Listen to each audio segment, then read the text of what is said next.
it's Miss Young, and I have a bedtime story for you tonight. It's actually one of my favorite end of the year stories, so I really hope you enjoy it. It's called The Last Day Blues. Last Day Blues by Julie Danneberg, illustrated by Judy Love. On Monday morning before the Friday that was the last day of school, Miss Hartwell took attendance. She sighed as she called out the last name. "I'm going to miss all of you," she said.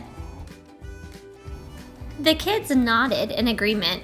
"I'm going to miss my friends," said Shannon. "I'm going to miss Daisy," said Dan. "I'm going to miss chocolate milk and pizza for lunch," said Joe. Everyone felt a little blue thinking about the last day of school, even Daisy. That afternoon during recess, the students talked as they hung out on the jungle gym. "Miss Hartwell said she's going to miss us," said Alexandria, swinging from a bar. "We should get a present to cheer her up," said Eddie, hanging upside down by his knees. "I could give her the rest of my sandwich. It's my mom's bologna special," said Josh. "Or a cup of coffee. Or a new pen, the kind with feathers and beads." The students thought and thought, but couldn't come up with one single idea that they all agreed on. "We'll think of something tomorrow," Eddie assured everyone as they lined up at the drinking fountain. On the Tuesday before the Friday that was the last day of school, Miss Hartwell read the final page of our last read-aloud book. "I'm going to miss circle time," said Miss Hartwell. "I'm going to miss science," said Emily. "I'm going to miss seeing Miss Hartwell wear her safety goggles during science," said Jack, giggling. And so before they got too sad, Miss Hartwell put on her safety goggles one last time, just for fun. "We definitely need to cheer Miss Hartwell up," said Andy during recess as he jumped out of a swing. "Any ideas about a present?" Eddie asked. "Nope," they all answered back. On the Wednesday before the Friday that was the last day of school, Miss Hartwell brought in her super-duper sugar cookies with extra frosting. "I'm going to miss snack time, but I can't wait for barbecues by the pool," said Jack. "I'm going to miss recess, but I can't wait to play hide and seek outside after dinner," said Alexandria. "I'll miss school, but I can't wait for summer vacation," said Josh. The class discussed their summer plans and drowned their last day blues with another round of milk and sugar cookies. "I don't know whether to be happy or sad today," Andy said the minute they all arrived at the jungle gym. "Miss Hartwell is sad," said Olivia. "She probably doesn't want the year to end." "While we're swimming, she'll be reading her old lesson plans," said Walker.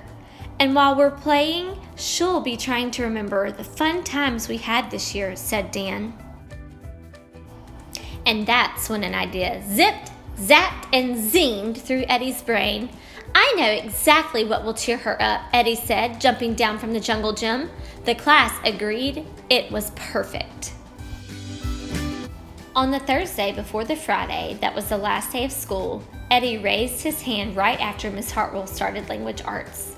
"We need some privacy, please," he said. And so Miss Hartwell took down bulletin boards with her back to the class. She never even peeked. Well, only once. On the morning of the Friday that was the last day of school, the students dashed into the classroom. They snapped open the shades for the very last time. They did their chores for the very last time.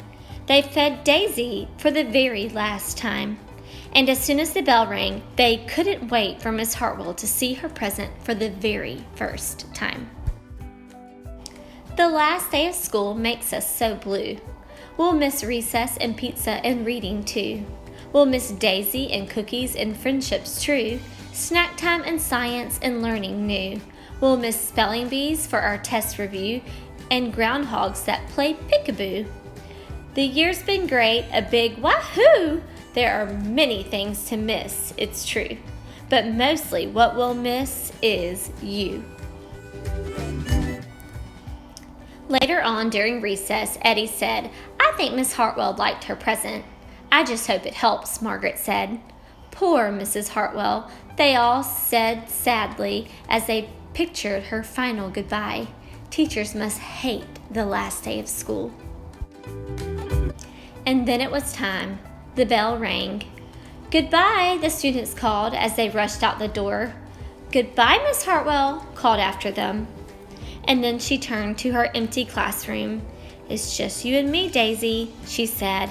"I'm sure going to miss them this summer. But I can't wait for vacation." I hope you all enjoyed that story. Do know that everyone here at MBA is going to miss you all summer long. We can't wait to see you next year. We hope you have a wonderful summer. Stay safe, boys and girls. Love you all.